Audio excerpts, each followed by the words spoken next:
Popular history loves to frame the T-34's debut as a moment of divine intervention, a flawless beast rising from the steppes to crush the German invaders. But the T-34 wasn't born a war-winning legend.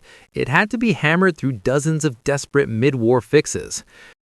While the German 37mm door knocker gun was indeed useless against its sloped glasses, the T-34 itself was a collection of compromises masquerading as a revolution.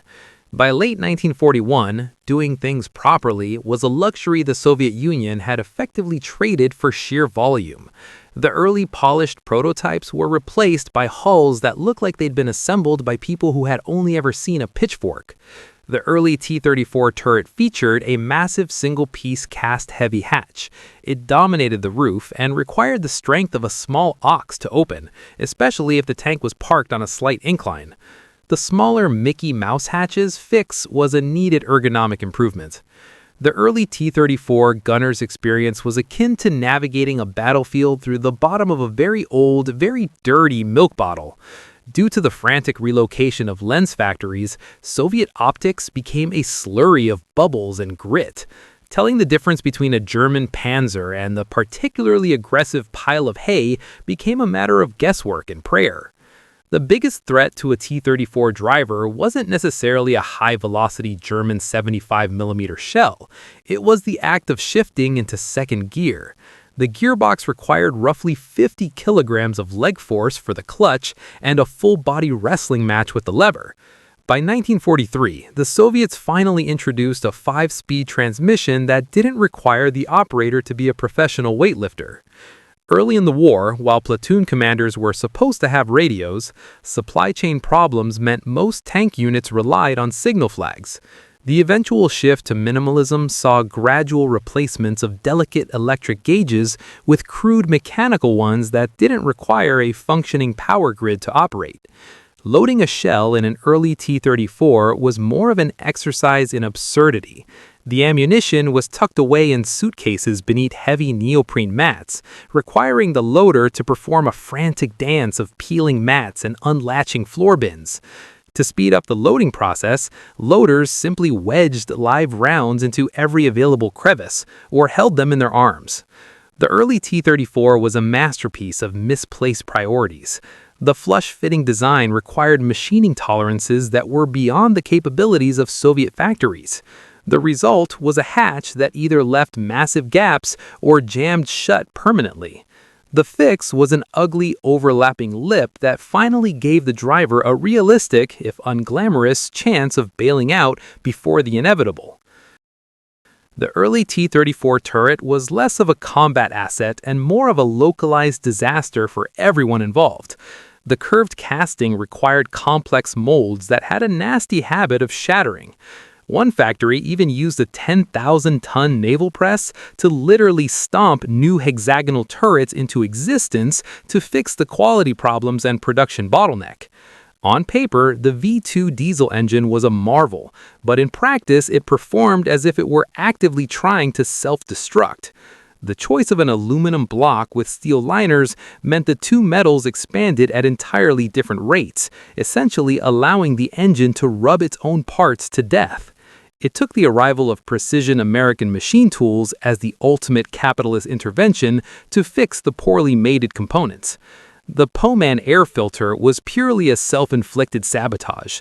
Using a wire mesh that turned dust and oil into a thick, engine-choking mud ensured that many T-34s died of respiratory failure before being struck by a German shell.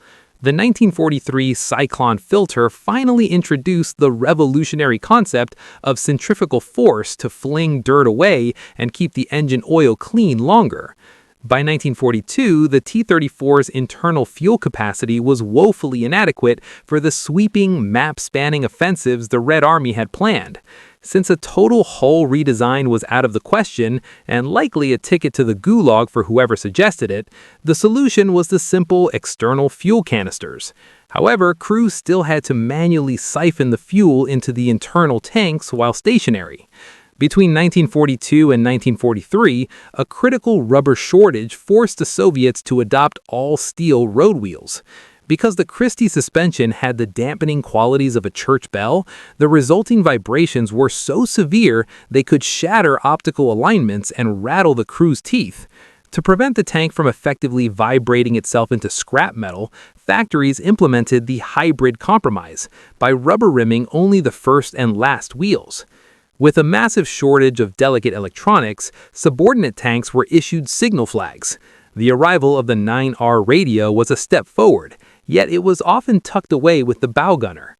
This forced the tank commander to relay orders by shouting, or in particularly urgent moments, kicking the radio man in the head. Due to a chronic lack of armored personnel carriers, descent troops had to cling to tank tow cables and oily tie-downs. Eventually, the state conceded and added standardized handrails, and that was it. These bars accommodated about a dozen soldiers, significantly lowering the casualty rate by ensuring they didn't fall under the tracks. Manual welding in 1942 was a slow, agonizing process that often left the T-34's high-hardness steel riddled with microfractures. Yevgeny Patin's automatic submerged arc welding reduced hull assembly time from several days to just a few hours, and produced welds that were actually stronger than the armor itself. By 1944, the T-34's 76mm pea shooter had transitioned from a decent weapon to a quick way to annoy Tiger crews. The problem was an anatomical hard cap of 1400 20mm turret ring that prevented a bigger gun breech and the loader from occupying the same space. The T-34-85 1600mm turret ring had 80% parts commonality, even if it resulted in a 32-ton tank that was so nose-heavy it required reinforced springs just to stop it from burying its own front hull in the mud. Soviet tank engineers apparently assumed their tank commanders were multitasking deities. Forcing the man to also act as a gunner meant he spent the war squinting through a faulty sight rather than actually commanding. The initial attempt to improve firepower was to shove the D5T 85mm gun into the T-34, a weapon whose recoil mechanism was mounted above the barrel, which meant that it had poor depression and ruined the turret's center of gravity. The pivot to the ZIS-53 gun relocated the buffers beneath the tube to allow for something resembling actual gun depression. The earlier TMFD-7 sight featured an eyepiece that moved in sync with the gun's elevation, requiring the gunner to perform a series of awkward poses just to keep his eye on the glass. The transition to the TSH-16 ensured that the eyepiece would stay still, and the gunner no longer had to choose between aiming the gun and maintaining their spinal health. Soviet doctrine originally viewed smoke-obscuring devices as non-essential distractions. The adoption of the MDSH naval smoke canister was a cross-branch attempt to attach naval tech to the rear hull that finally allowed the crew to generate a reliable smokescreen. Consistency was never a high priority for the T-34-85, particularly at Factory 1212, where standard blueprints were treated more like vague suggestions. However, the Soviets turned this flaw into collection points that produced endless field-assembled Frankentanks.